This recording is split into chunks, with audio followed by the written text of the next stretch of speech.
আজ আমি রান্না করেছি চিতল মাছের ঝাল। তার জন্য আমি প্রথমে মাছগুলোর মধ্যে সর্ষের তেল, হলুদ, লঙ্কার গুঁড়ো দিয়ে ভালো করে মাছগুলোকে ম্যারিনেট করে অল্প সময়ের জন্য রেখে দিয়েছি। সাথে নিয়েছি আমি বেটে রাখা টমেটো, পেঁয়াজ, আদা, কাঁচা লঙ্কা আর সাথে কোচানো পেঁয়াজটা আমি নিয়ে নিয়েছি। এখন চলো রান্নাটা কী করে করি।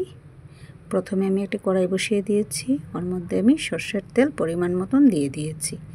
তেলটা আমার গরম হয়ে গেছে। এখন ওর মধ্যে আমি মাছগুলো একে একে দিয়ে দেব।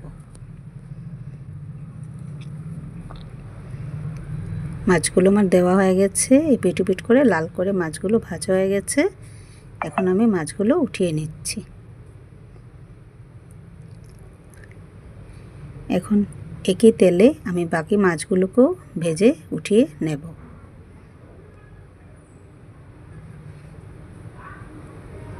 আমার বাকি মাছগুলো সুন্দর করে ভাজা হয়ে গেছে।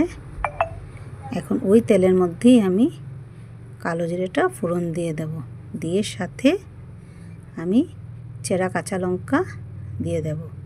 দিয়ে অল্প নাড়াচাড়া করে ওর মধ্যে আমি কোচানো পেঁয়াজগুলো দিয়ে দিয়েছি।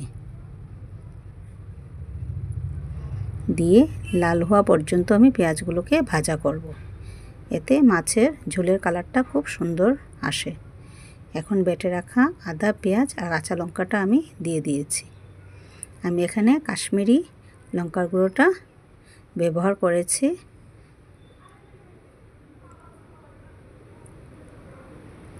এখন তত সময় পর্যন্ত ভাজা করব যত সময় না কাঁচা গন্ধটা মশলার চলে যায়।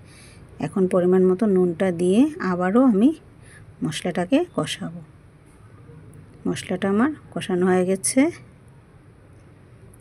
এখন ওর মধ্যে আমি পরিমাণ মতন কাশ্মীরি লঙ্কার গুঁড়ো, হলুদ গুঁড়ো আর জিরের গুঁড়োটা দিয়ে দেব।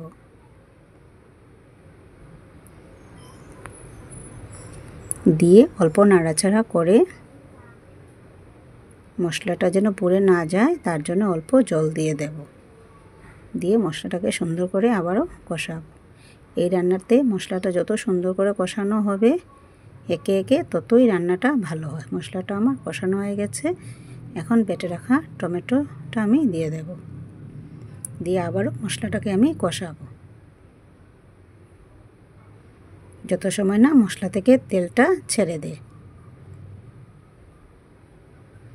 মশলাটা আমার ভাজা হয়ে গেছে। আমি মধ্যে অল্প সময় ঢেকে দিয়েছিলাম। দিয়ে আমার মশলাটা সুন্দর করে কষানো হয়ে গেছে। খুব সুন্দর একটা কালারও এসে গেছে দেখো বন্ধুরা।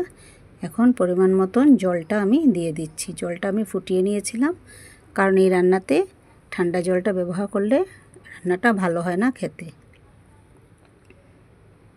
আমার ঝোলটা সুন্দর করে ফুটে উঠে গেছে। এখন ভেজে রাখা মাছগুলোকে আমি একে একে ঝোলের মধ্যে দিয়ে দেব।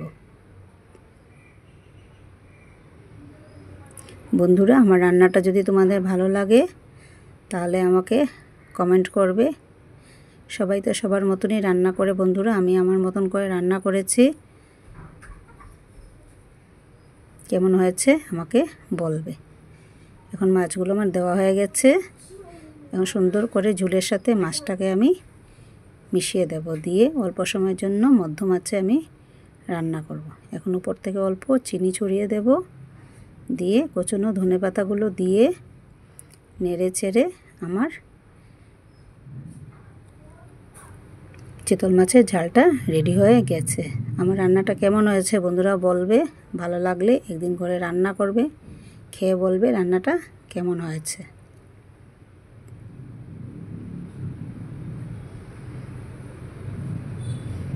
এখন অল্প সময়ের জন্য আমি ঢেকে দেব। ঢেকে দিলেই আমার রান্নাটা কমপ্লিট হয়ে গেছে। আবার আসবো নতুন আরেকটা রেসিপি নিয়ে তোমাদের মধ্যে। আজ এখন যাই।